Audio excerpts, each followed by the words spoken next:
it's a bit of Richmond's a bit of a different culture than New York. Richmond was different, yeah, for sure. And then Virginia Beach. Well, I wasn't in Virginia Beach. I was in Norfolk, which is like right next to it, Which is a bit of the ghetto, if I'm not mistaken. Isn't Michael Vick from Norfolk? Oh, I don't know. It's the other thing with this, like I feel like every time you go to a city, especially if you're not spending much time there, the neighborhood, like you might not be getting a full.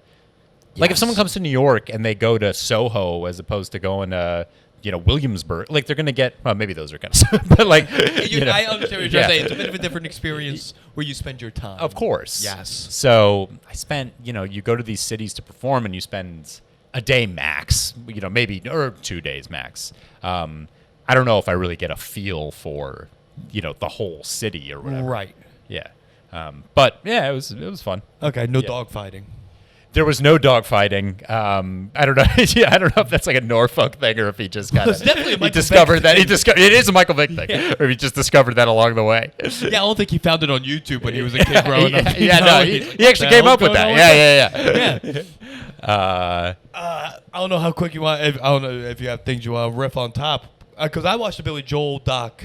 Yes, I would. Pod. Oh, amazing! Yeah, I would talk about the Billy Joel pod. Yeah, no, that sounds I great. took notes. Oh, please. Thorough. I watched it a few weeks ago, so I'll try to. I've been listening to his music constantly since. I'm a big fan. I've always been a big fan. So you've been a big fan growing up in the city. You were a big fan. He grew up down the block from me. He's like, you see Billy Joel Oyster often Bay, in my right? town. Yeah. My parents hated him. Really? Hate the Joel. Explain that to me. Is it the fact like the music? They just don't like the music? Him, okay. the Beatles, a lot of things the Apples do not enjoy. What do they like? What's their music style? My dad's a Led Zeppelin Kiss guy. But that was kind of interesting that one of Joel's influences was Led Zeppelin. I know, and heavy huge metal. in the beginning. Yeah. But also classical music. Big time. The dad beat the shit out of him because he messed with Beethoven. Yeah, and I also think the Nazis played a factor in that. Yeah, right. They really they buried the lead with the Nazi stuff. That's like deep into episode 2. I know. This like insane story. Like his dad would hit him when he didn't play Mozart correct. Yeah. Like, oh. But yeah, he's like, you think, okay, so they just don't like his style of music. It's a little. Yeah, I think, I don't know who my mom would like. The Bee Gees, maybe she's sitting there yelling at the screen. I say that's who my mom likes. But I would say my dad thinks he's like a fake tough guy. That's probably right. I would say that's correct. Yeah, I mean, fake tough guy. I could see that. Yeah, he tries to play like the street tough, but at the end of the day, so one thing I have written down here. Yeah. He grew up in Hicksville. Okay. Do you know anything about Hicksville? No, tell me. So it's ironic that he's like, it was all Protestant, Catholic. He was the only Jew. He said that he was the only Jew. Yeah. It's funny now because Hicksville's directly next to Syosset, where I grew up. It's the biggest Indian community outside of, there's a town in Jersey. I think Hicksville's the second biggest Indian town. Interesting. It's all Indian. So to me, he keeps bringing up, like, I'm a kid from Hicksville. I'm like, no, he's just hanging out with Indian people. Yeah. He said the Jewish, that he was like an outsider with that stuff, which I always knew he was Jewish, but I don't know. The thing about him is that the first thing you think of is Long Island. The first thing you think, and New York more broadly. Yes, but he's Mr. Long Island. Absolutely. What Springsteen is to Jersey, he is to Long Island. Right, but I don't know if is that how you perceived him growing up? I saw him as kind of a New York guy. My mom really liked his music. Okay. And so, car rides, all that stuff, it would be playing a lot, greatest hits Joel. And whatever. And I mean, then I revisited. I mean, I prefer his 70s stuff over the 80s stuff, but then Stormfront's a really good album, too, that he did at the end of the 80s. I never even heard of it until Really? it came up on the thing. Well, that's where We Didn't Start the Fire is on. Yes, I learned that. See, to me, it was all, like, I just know the songs. I know the hits. Well, I think his greatest hits albums, like when CDs were a thing, was a big thing. I think him, the Eagles, like their greatest hits albums were the ones that people knew. Right. So I didn't know I knew some of the album covers, especially the early ones with the glass house. Yep. What's the one, The Stranger? That's like him with the mask. With the mask, I knew that one. Like The Stranger Whistle, I never heard that before. Really? Never. Oh yeah. I mean, I definitely grew up on this stuff. So his stuff, I know. I know it well. I know it well.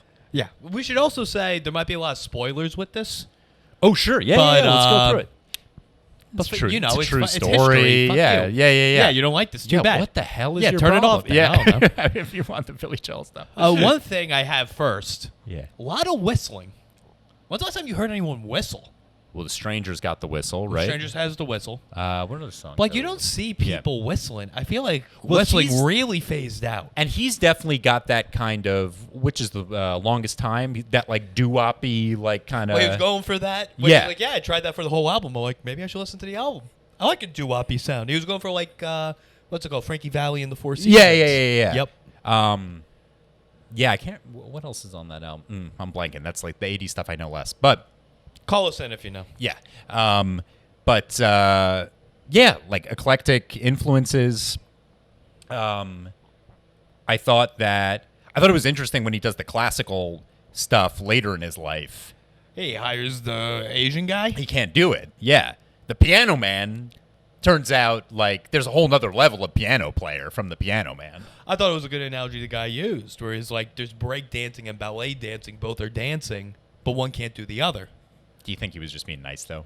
I feel like that guy could do what Joel does, but not the other way around. I don't want to say anything, but, you know, who am I? Yeah, Feels but that guy like can't write a lyric. No, he can't write a lyric. But Joel, like, that... So that's interesting. The idea that the guy, one of the most prolific, best songwriters for 20 years, and then just stops writing songs. Done. Performs and stays in the business. But that's amazing to me. And half of his marriages happened before that. Right. And then half happened after he stopped writing songs. The other one's not as inspiring to him. Is that part of it? I don't... Because a lot of it... His third marriage really zoomed by. Yeah, that one was fast. That's yeah, for you're like right. a cup of coffee. Yeah. There were... I feel like the first wife, who was also his manager, that is a good chunk. I mean, that's basically the first That's part. the first whole... Yeah. And writes a lot of songs about her. The thing, if you haven't watched the documentary, the thing that Rachel and I, my wife and I were laughing about as we were watching it is like, obviously great lyrics, like beautifully written, but the guy has no imagination. I mean, it is all very autobiographical. Very much what he sees. Yes, it is, which makes it easy to make a documentary about him because it just plays. He's like, yeah, and then I went to Hollywood, and then I left Hollywood. Say goodbye to Hollywood. Yeah. And then I went to New York. New York State. Like, it's just, Well, my whole life I thought Vienna was some sort of analogy. He literally met Vienna with his dad. There's no imagination. There's no imagination. I didn't even think of it that way now that you're saying it. Yeah. No, Piano Man. Piano Man is literally, he didn't come up with those characters. They were just guys at the bar. He wrote it beautifully, and sharing a drink they call loneliness, but it's better than drinking alone. Like, that's poetry. It's beautiful. Right. But, I'm sure there was a John at the bar and Davy in the Navy. And yeah. Davy in the Navy is a little on the nose. I mean, that's a little cheap. But I mean, do you think that he heard that and that's what started this? He's like, Davy in the Navy. I did. Okay. I mean, we didn't start the fire is the same thing. We didn't start the fire he wrote because he discovered that some names rhyme. I think. Well, then they're just showing all the headlines. He's like, just took it from all these headlines. Yeah. There's it's nonsensical. It's chronological-ish, I think. Kind of. Yeah. Is it? Yeah. Right? I think so. Well, no, North Korea, South Korea, Marilyn Monroe. That sounds about right. The Korea breakup. When did Marilyn Monroe happen? Before or after the Korean War? She was big in the 50s, died in the 60s. Korean War was 50s. I think it's fine. Okay, in that area. Korean War probably a little earlier, yeah. What is it about Long Island in the 60s that made observational people famous in the arts? Yeah, Billy Joel and Seinfeld. Yeah, that's the same thing. They're just noticing what's around them. That's what 60s. Which I'm sure, I mean, like, that's part of art always, They're right? like the Aristotle and Plato of trash. There is something about it which is like, I mean, he's got the thick Long Island accent for sure. See, I don't hear it, but I'm also... You don't hear it at all? I don't hear his at all. Interesting. Mine, now enough people have pointed it out. Him, I don't hear at all. Oh, I think his accent's thicker than yours for sure. Really? Talking to you, and you say you're from Long Island, I'm like, okay, yeah. Okay. But I with him, I would like peg it without anyone telling me. Oh, did you hear it in Seinfeld? No, that's more like, I don't know, Jewish. I was waiting for you to say. Is that what it is? It's kind of its own thing. I was raised to call it that. You know what the thing is? That might be a chicken or the egg thing. He might be so famous that now we just associate that voice with Jews. It might not be.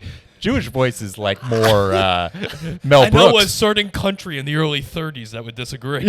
All right, fine. Which we'll get to that eventually in this story. Yeah, but that's wild. The Nazi stuff? His family's ties into the whole thing. Oh, the pajama thing.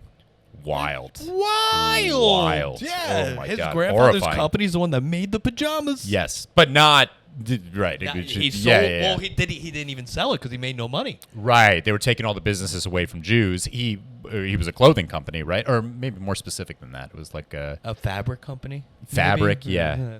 Anyway, they made the striped pajama, or well, I don't know if they made the striped pajamas. Yeah. Yeah. I don't know who made the stripes. Yeah. They had a separate company. Completely Think different about the guys. Nazis. They really specialized. It's a union thing. Yeah. We can't do stripes. Yeah. So, that company, after it was taken from the Joels, was the company that made the concentration camp pajama. Insane. And then, what else was the story with the dad? Remind me. It was like... He hated, he was a good musician, but he hated it, how he played. He was very tough on himself with how he played the piano. Right. Classic pianist. He met the mom, the wife, playing some sort of Asian racial show. Oh, yeah. There were musicians in that. Right. Yeah, the story that we alluded to was the one where Joel is playing Beethoven, like the Moonlight Sonata, some famous Beethoven like piece, but maybe he doesn't remember it completely, or he just wants to like have fun with it, so he like jazzes it up a little bit or rocks it up. Yep. And then the father comes down and I think just beats the shit out of him for, not being loyal to Beethoven. Sure. And then he Very Nazi-ish. Yeah, very Nazi-ish. Very yeah. Nazi-ish. But the weirder part was Joel telling the story and being like, yeah, I mean, you don't mess with Beethoven. Like, he was, like, totally on his The guy dad's makes side. sense. Yeah, he's Very one of the fair. greats. Yeah. Yeah, like a 40s housewife. Yeah. I deserved it. It felt that was even more disturbing to me than the story. Yep. Was the, like, I mean, what else is he going to do? I mean, your dad would have hit you, right? If you Yeah. didn't play Beethoven I don't in think A you minor. Yeah. And he's like a genius, like, music. Like, wouldn't you be proud of your son? Yeah, you heard it by ear. Yeah, He was able to do this by ear. Like, holy shit, this is great, And instead, he's just like not. Yeah, that was a horrifying reaction to the story. Horrifying. We're bouncing around with the story, so apologies if you're trying to listen to this chronologically. Okay, so he's in a band, Right. and then he gets recruited by another band. I found this very interesting, where what got him to join that band was a free organ. Right. Which That's they said how. was worth thousands of dollars. Right. Yeah, I mean we're talking now in his like early 20s, right? Or like late teens, maybe early late 20s. teens, early 20s. Yeah. And the money stuff definitely comes into play, which is interesting. Like, it's just out of necessity. Yeah, but how'd they get the organ? Oh wait, who had the organ? Just some band on Long Island that was like kind of known. Like Taking Back Sunday. How did Taking Back Sunday in the early days I was going to get say an maybe organ? stole it, but it's a hard thing to steal. You can't steal an organ. You can't be Yeah, so how the hell did these guys get an organ? I don't know. Good point. Also, organs are out too. I noticed a lot of like stuff You're right. in here is not around anymore. Whistling, organs, harmonicas. Yeah. Harmonicas were big in the 90s. Yeah. Well, you go back to Dylan, right? So 60s. He's in folk. He brought the harmonica right. to the forefront. He's bringing it big, and everyone's copying Dylan, so they're all using harmonicas. Yep. Joel, I mean, Piano Man. Yeah, you're right. Whistling. What were the other ones you said? Organs, harmonicas. There was Organs. that Russian. I never heard of that Russian guitar that he brings in. Oh yeah, Like I don't know what something it's with called. a bay. Yeah. Oh. I never heard of those Shit, before. I know what you're talking about. They Got the show name. him playing, and I was like, "What the hell is that thing?" Get that off the stage. Not in Have America, in a this li- country. You have a little pride. Yeah. Jesus Christ. Come on. But that's what I noticed. A lot of instruments that aren't around that much anymore, and they know how he got the organ. That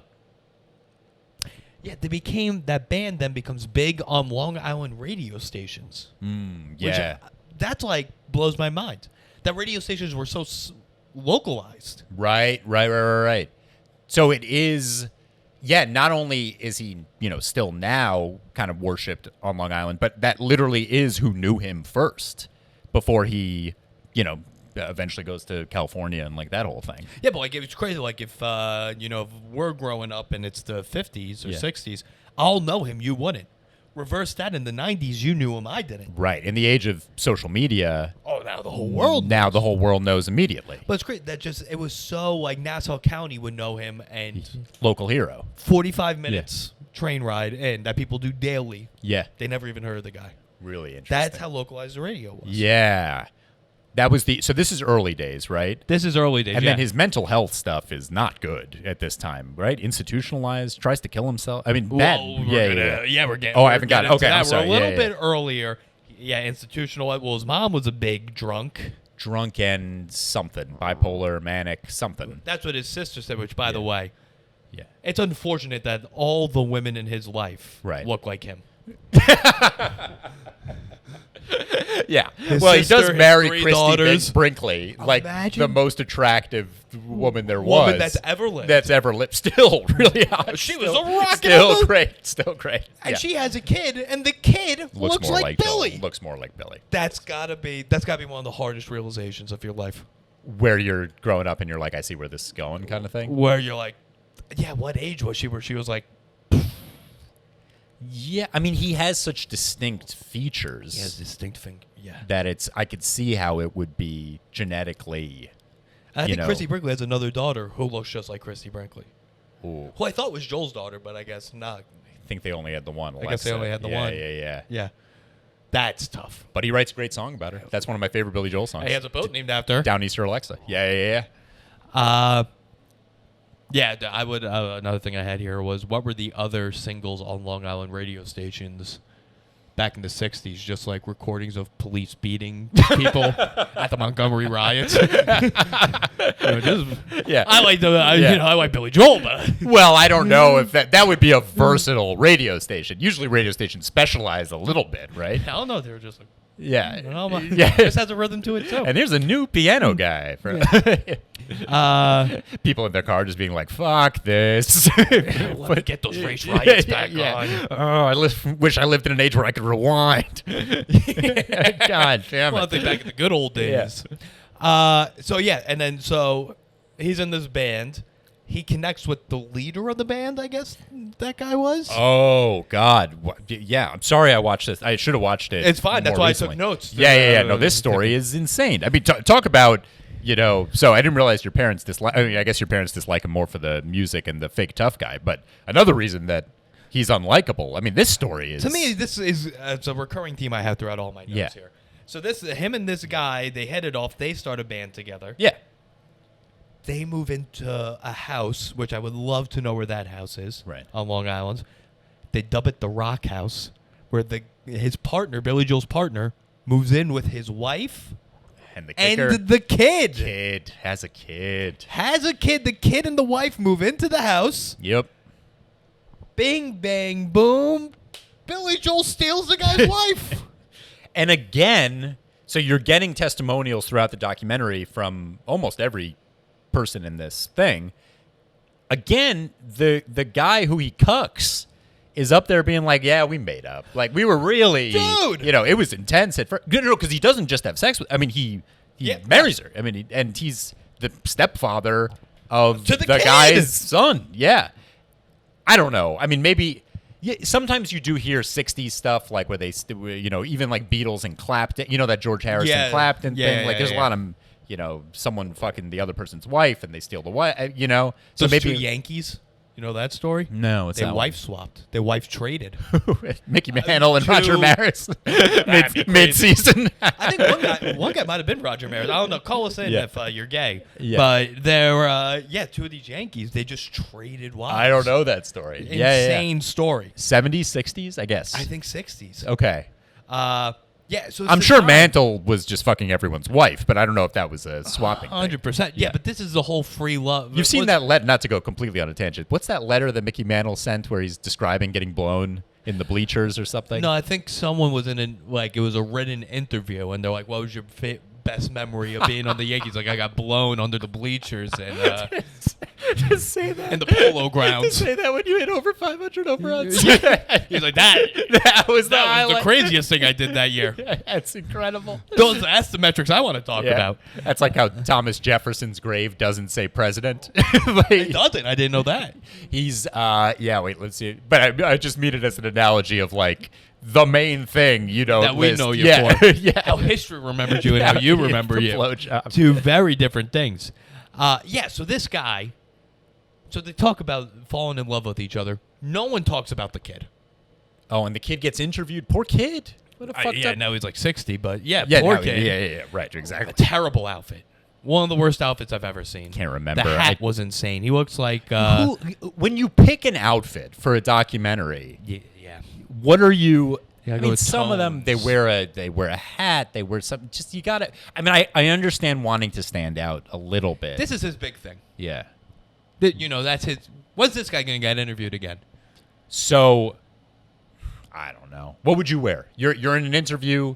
But let's say it was something like that. Someone in your life is the subject of the documentary. I feel just go black suit, white shirt. I mean, yeah, nothing like this is like the Islander shirt. Nothing like here's a little about me type of thing. No, you can't peacock. You think that's what it is? You think it's like wearing white at a wedding? 1,000%. Yeah. Shout out to my ex. I forgot about that. Shout out to my ex, May, Mark, and my other friend's wife. She wore white too. It's just a thing. It's a thing. Yeah. It was the same week. I think the guy was 100% peacocking with that hat, trying to stand out a little bit. But you get it when you listen to the whole story. Absolutely. Yeah, right? That's fair. He has a right to. And again, I mean. It was weird how much the son, not as much, but the cuck was, he acted cuckish. Beyond cuckish. Yeah. Well, I mean, we'll just jump to it because we're talking about him now, but it comes up later in the documentary. When MTV comes around, they want Billy Joel to do music videos. Right. And he's like, oh, yeah, so I hit up Bob. To come, he started a little film company. Right, and he's like, yeah, I came over. Yeah, I just filmed. I came up with Uptown Girl, and I was like, wait, you guys have been talking this whole time? And well, let's also say this. I think I could go either way. So, what's your opinion? The fact he seemed to be happier about the fact that Billy Joel and his wife loved each other and were like en route to getting married, as opposed to if it was just some meaningless sex thing. Is that better? It's better. Because definitely. But then you've got to deal with it all the time, and you lose your family. Yeah, but you realized you lost it for something real. Right. Rather than just, like, it's you. Right. That's fair. All right. You think they stayed together for longer than they wanted to because they wanted to, like, prove to the guy, like, it was an 8-year marriage. Like, let's, I don't know. Was it just 8 years? I don't know. It does feel that way. Like, it wasn't that long, I don't think. You can look it up. Probably. We can definitely look it up. My guess is 8. That's crazy. I don't know. Maybe 10. I don't know. No. But no, not great. Like, all that happened in 8 years. Oh, yeah. You know what I mean? Yeah, for sure. And another thing that keeps coming around with my notes, I think another theme, no one lucked into things more than boomers. This story is just constant. It's just more and more people lucking out into millions of dollars. You're saying Joel or the people around him? Other people around him. Yeah. Even Joel. They move out to L.A. They're living in this shack. Right. They have to. She's a waitress. He's a lounge singer. Waitress practicing politics. Waitress practicing politics is better than drinking alone? I think Waitress is practicing politics as the businessman slowly gets stoned. Yes, they're sharing. That's the best line. Sharing a drink they call loneliness, but it's better than drinking. That's incredible. Alone. Yeah, unbelievable. Then they luck out. One of their friends is like, oh yeah, by the way, I have this house on the hills of Malibu overlooking the water. Right. I'm not gonna. Why don't you just live in the house? Yeah. They have no money. They're living in paradise on top of Malibu overlooking the water. They're surfing every day. They're in the pool. It's a nice life. Yeah. It's a nice life. And they leave. Then they say goodbye to Hollywood. I get that. Being New Yorkers, they want to come back home. Yeah. I get that. One line I do have here, and I don't know if we'll jump back to any of my notes here, but we'll see. Yeah. She says, there's a quote she has here where she's like, well, I had two options. I could have stayed home, went to school, got a job with my son, Right. or I could have went to California with my boyfriend. Right. And she says it in a way like you all would do. Like, it's obvious you go to California with your boyfriend. Well, if you know it's going to be Billy Joel, then yes, sure. But she said it like, why would you stay it's a home with your no-brainer. kid and be a mother? Yeah. Go be a waitress at a lounge bar Yeah. with your son. No one's watching this kid. Fuck this kid. Sad. That was a big standout moment for me. They have anything else with that? Okay, so she lucks out. Right. It just so happens that her husband has a free organ and gives it to a guy named Billy Joel. They move in together. Yeah. Just so happens she starts banging Billy Joel. He becomes the biggest name on the planet. Eventually. But we could talk about that too. I was not aware of the rise in terms of when he goes from sort of famous to super famous. Yes. That know was that a little either. different. with Columbia Records and all that stuff. Yes, and that The Stranger, he was already had done Piano Man a good amount before, like 4 years before, something like that. But The Stranger is the one where it's like, okay, this is an arena act. Yeah, to me, Piano Man was like to me, that's the Billy Joel song. I mean, what other singer has a song that's that iconic but also autobiographical, that also gives himself a nickname in the song? I mean, maybe I would be hard pressed to find another one, but that one's the biggest. Maybe the only guy that's ever given himself a nickname and it's stuck. Yeah, musician. I mean, anyone. Well, other than like, call me Prince, you know, okay, but that's a little more yeah. That's like a stage name. Yeah, that's a stage name. Yeah, call me Sting. But she's listen, he becomes huge. He doesn't go with a manager. You know, she it's just another- lucks into another being a one, manager. Another one, not quite as much as Piano Man though. Rocket Man. Another one that's a little. That's a good. I'm sorry. And then they end up getting together Yes. later, which I didn't know that they had such a big Beef. rivalry. Makes sense though. It makes sense to me. Billy Joel is like 10, 15 years after Elton John, but I guess not really. No, they're pretty contemporary. Yeah, they're pretty contemporary. I guess John makes it big a little bit before, but you know, like piano-based, rocky, poppy. Totally understand the comparison. Yeah. Also, didn't know that they toured together. Oh yeah, for a while. No yeah. idea. I never saw it, but yeah. Yeah, that was also And news to me. Elton John not interviewed in the documentary, which I think implies that there's still a little There's a tension. solo beef, Yeah. which I get. But also at the same time, he's like, yeah, Billy Joel likes to fucking drink. And like, well, yeah, Billy, you do. I'm sure they're both very difficult people to interact with. How many outfits Elton John needs to put on in a day? Oh my God. That must be exhausting. Wigs? Or no, maybe he I has don't a know hair if he's transplant wigs. now. He was bald. Oh, he was bald? I think he was like obsessed with his hair and was very upset about the fact that he was bald. But maybe now it's a hair transplant. But It should be. At least he's got the money. now he's got the money. Yeah. The glasses, the whole, all the outfits. Yeah, I had something. I forgot what I had. It was in my brain and Well, then I think missed it. I think it's definitely hard, the like super group, not that they were like a band, but like the super group thing. Like if you have like the Beatles or the Stones or something like that, they're coming up together. They're both starting off not famous and becoming famous together. Right. This idea of like Joel and by the time Billy Joel and Elton John team up, it's got to be two of the biggest egos on the planet. The idea that, I mean, even with the Beatles broke up. Like even with that, you break up. Right. Like the two of them, it's not surprising to me that there would be some sort of rift at some point. Right. I thought it was kind of a hit at both of their careers, where it's like, you guys really need to team up to sell out an arena. Oh, That's how I interpreted it. Or like, you must have had to really come to Jesus. but that can't be because they're both so huge. They're the type of people where it seems like Billy Joel and Elton John still put on good shows. Although I think Elton John might have stopped touring.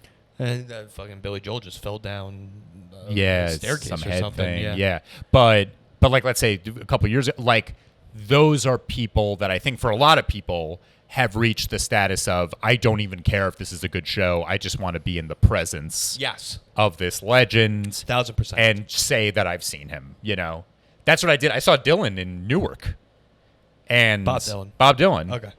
I go in being like, not that his voice was ever, you know, that great. Right. But I'm not lying to you. It felt like he was fucking with the audience. Like he would be like mumbling like under his breath, and like everyone's like kind of leaning in, and you're turning to people and being like, "Is that Mr. Tambourine Man?" Like what? I legitimately don't know what songs. He's in Newark Arena. Newark, no, the theater. A theater. I was gonna say he doesn't seem like an arena act. Totally. I mean, I think he did them, but yeah. Oh, sure. I don't know a single Bob Dylan song. Really? No. I'm a big Bob Dylan guy. Yeah. I get it. I like him a lot. New York City kid. Yeah. That's your Joel. Bob Dylan's your Joel, geographically. Well, he's from Minnesota, but yeah, I mean, he made it. Made you know. it here. Yeah. I didn't know he was from Minnesota. Well, Greenwich Village. Well, that's the thing. Cafe Wah, Bitter End. But Dylan, did you see the Chalamet movie? No, I should. It's okay. Yeah. Oh, okay. He's great. But the thing about Dylan is that is a guy who has a level of mystique where I don't think in the age of social media anything will ever be close to. We still know hardly anything about his childhood. One of the biggest musicians of the 20th century. We know he's from Minnesota. We know a little bit about the parents. His name was Robert Zimmerman. He changed it to Bob Dylan. Like, we know the basics, but the guy is like a mystery. Yeah, it's like he shot Trump. Yeah, he's behind the Kennedy assassination. It's crazy. Yeah, he's on a sloped roof. Yeah. He's still alive too, right? Dylan's alive, yeah. Yeah. 80s, probably like early 80s. That's nuts. Yeah. But great stuff. Bit autistic. Oh. All these guys autistic are. Something. So, yeah. Billy Joel tries to kill himself with a pill overdose. Very Long Island. Twice, no?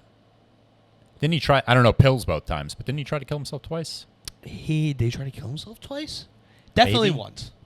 I could have. Because then he tried to drink cleaner. Oh. It was at the same time. He took the pills and he tried to drink cleaner. Oh, maybe it was just like those back to back. The other thing, we'll come to it later. Okay. I was going to mention DUIs, but that's much later. Yes, which is I was gonna. DUIs was now. This is the most important. They really skimmed over that. Well, here's the thing. That's how I know him. The first Rich Happel joke that I don't think it's the first joke I've ever heard. The first joke that I remember made me die, made me laugh, just crack up, that you said at a mic was a Billy Joel joke. One of my favorite jokes that you have. Amazing joke. Look it up. Yeah. Don't do a show. But it involves. Yeah, come to a show. Yeah. But it involves Joel DUIs. I mean, that's the part of the and I'm watching it and I'm like, if this guy didn't get a DUI, then that hurts one of my favorite jokes. He doesn't say, he's like, don't believe the tabloids. Yes. Because the tabloid said he has like 90 DUIs. Right. So he doesn't say I don't have DUIs. Well, here's my question. In the setup to your joke, do you have to say now, people say that Billy Joel has however many DUIs? Or are you still going to go, listen, he's got that many DUIs. Yeah. I don't think anyone's watched this documentary. He also did an interview with People Magazine. I think that was reading a couple weeks ago. I don't think anyone's reading this and being like, oh, okay, Bill. Yeah. It's like, dude, he blames 9/11 for one of them. Wait, what did you say again about that? He was like, like it was a whirlwind with 9/11. I was like, are you blaming 9/11 for a DUI? Yeah. Dude, you crashed a motorcycle because you were hammered. Yeah. It's like, it wasn't the worst crash of the day. What the fuck do you want from me? Yeah. I also like how he has this motorcycle. We're bouncing all around. But he has this motorcycle accident. Right. Before the accident, he openly admits that he drinks and drives and rides a motorcycle. Yeah, that's what basically when he says I don't have any DUIs, what he's saying is I never got caught. He's not bragging about. It's very clear he has driven under the influence. He says he did. Yeah. And he would get home at 4 a.m. and his wife would be like, "Where were you?" Yeah, invented it. He wrote a song about it.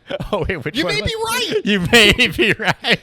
He writes a song about not getting DUIs. Yeah, That's yeah. how many DUIs I may he be has. crazy, but he's proud of it. Just might be a lunatic you're looking for. Yeah, Don't no, try you're to right. save me. Yeah. Damn, No. I didn't know 9/11 happened in 1972, Billy. Yeah, that was crazy. Yeah, so he goes into a mental institution.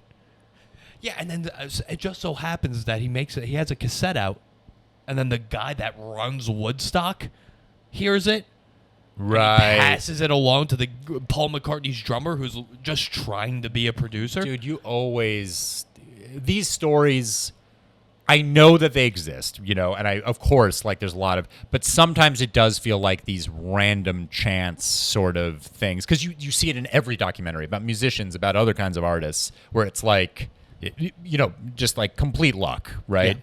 And I do wonder if there's more to the story and that they're kind of oversimplifying it for the sake of a documentary. It has to be, right? Right. I mean, I don't know. It seems a little too serendipitous.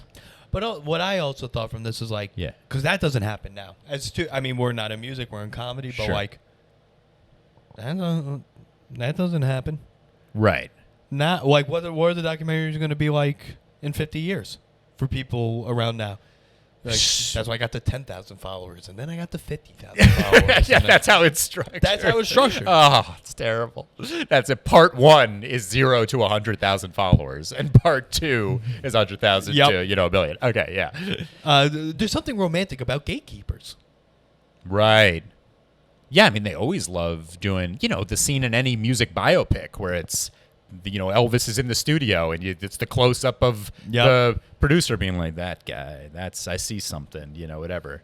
That doesn't happen anymore. They make movies about that guy. They Right. love them so much. They make a whole movie about that. Who the hell's this? Yeah. They make a whole ecosystem. And they'll about do a it. new movie about the guy that discovered that guy. And then they do Dewey Cox. Yeah. Oh, so good. Yeah. Best comedy of the 2000s, in my opinion. Up there for sure. Yeah. Yeah, there was some woman from Columbia Records who described Billy Joel as a quiet young man during his rise to fame. Right. And no one, I feel like Billy Joel got a lot of slack for being an alcoholic womanizer. Right. That also might be the time. I mean, Touche, I didn't think of it that way. well, rock star, time period. Yeah. He's destroying He's his not life. a nice guy. I mean, he's like clearly not. I mean, He's- the right. interviews he's comes across fine, but you hearing these stories, I mean, particularly the one where he steals his best friend's wife. It's like, And no one talks about the kid the whole time. No one The only time you hear about the kid is when they show the kid on the documentary. He's like, oh, yeah, by the way, I was also there. yeah. The girl breaks up with him, Elizabeth, before she becomes a manager, breaks up with him. She comes back. Still no reference to the kid. Right. That wife, the first wife, is the muse, though, for some really great songs. She's Always a Woman, which is one of the best Billy Joel songs, in my opinion, is based off of her, I think. Then Stiletto was like when they're breaking up, right? Yeah. What was the other one? Well, Piano Man, she's the character. There's a few other ones. She's Got Away? I think he wrote She's Got Away about Yep. her. Yeah. I think the first 2 or 3 albums in general are kind of about her. Yeah, largely about her. Yeah. Just Like a Woman. Just yep. Like a Woman. Not Just Like a Woman. That's Bob Dylan. Just the Way You Are. That's what I mean. Yes. Signed all of his publishing and copyrights away. Mm-hmm. I was like, he like Barry Gordy'd himself. Yes. He screws himself. Yeah. Right. You did all this work. Yeah. You were risen to the top, and then you just sign everything away solely because you don't want to take the time to read it. The other thing that was interesting, am I jumping ahead, the George Martin thing? Oh, we could jump all over the place. So George Martin, the famous Beatles producer, wants to work with Billy Joel. This is for Strangers, Turnstiles? Can't remember. I think Stranger. But wants Billy Joel to drop his band of his friends. Which, by the way, was kind of George Martin is the guy who got the Beatles to drop Pete Best. So the Beatles were originally... And is that Ringo that comes in? Exactly. Okay.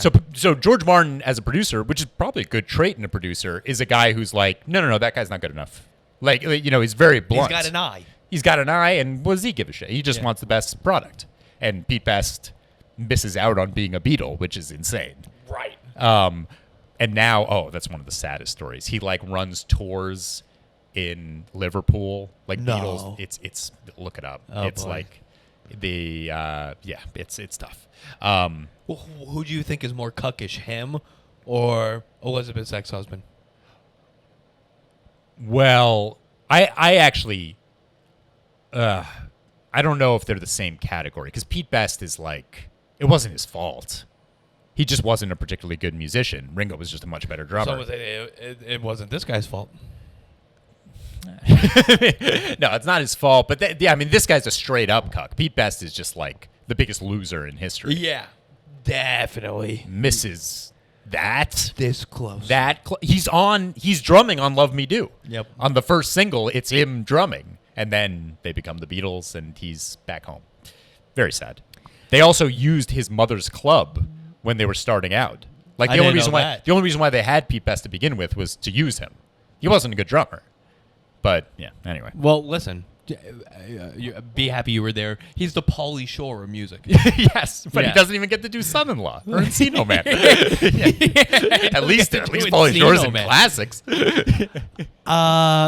Okay, I said this about. Wait, I had something. Oh, with the whole what's his name, George Martin thing. Yeah. And this is everyone in the '60s and '70s.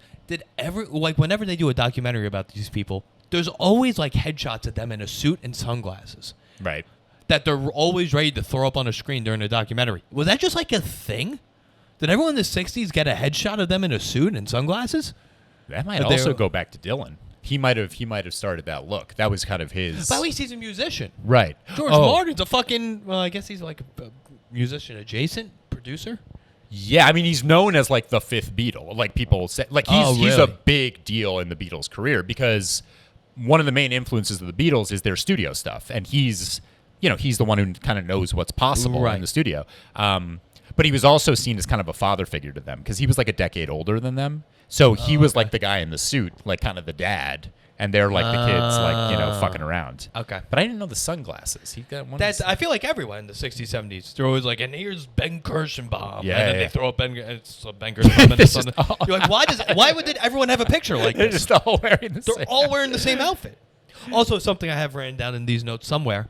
I have no idea what makes a good music producer or not. I don't understand. Yeah, who were the bit Spector? Me, Yeah. Rick Rubin. I think of Rick Rubin as a music George producer. Martin. Rick Rubin doesn't know how to play an instrument. He also doesn't know how to do a soundboard. Yeah, I don't. With George Martin, I think a big example with George Martin was the idea of, because Phil Spector did so much of the Wall of Sound kind of stuff. So they are responsible for the sound of a lot of this stuff. I get the strategy around it. Yeah. But when it comes to the actual, I don't understand. Well, I think a big part of it with, I'm not a musician, but I think part of it is also just making possible the vision of the musicians. Yes, I did. I have noticed that. So if you think literally, this is a very direct example, but Paul McCartney for Penny Lane wants that part with that crazy horn. There's a horn that plays in Penny Lane that's not a normal instrument. I forgot the name of it, but he's heard of it or whatever, and he's George, and he basically goes to George Martin hey, what do you think of this? George Martin's the guy that actually gets the guy who does that, puts it into the whole song. You know what I mean? Maybe they're not. They're kind of like a baseball manager. It's not really coaching. It is a leadership position. It's a leadership position. For sure, yeah. It's managing egos. It's managing personalities. For sure, yeah. Joe Torre. I think it's more of that. Yeah, Right. Interesting. All right. We have a minute. You know what? Let's just switch over to Patreon and do the rest of this Total on the tangent page. about Joe Torre. Go for it. Some 85-year-old man said the whole backstory with it. But anyway, talking to this, and he was wearing a Mets hat, and whatever. I got into a conversation. I was talking. Okay. There's whatever, and I was oh, Mets, let's go Mets. He's and then he gives a long story of how he was a Yankees fan for 45 years or something insane. Boy. And then he's but I don't like the way they treated Joe Torre. 4 World Series, and they got rid of him. Became a Mets fan. Huh? I don't like that. Yeah. It's felt like a small thing. Were you in a rush? What do you mean? Where were you? It's a whole story. I'll tell you. Okay, we'll go over it. Yeah. Meet us over at the Patreon. We're going to talk Yeah. about Joe Torre and this old guy. We're going to finish the Billy Joel story. All right, meet us over there.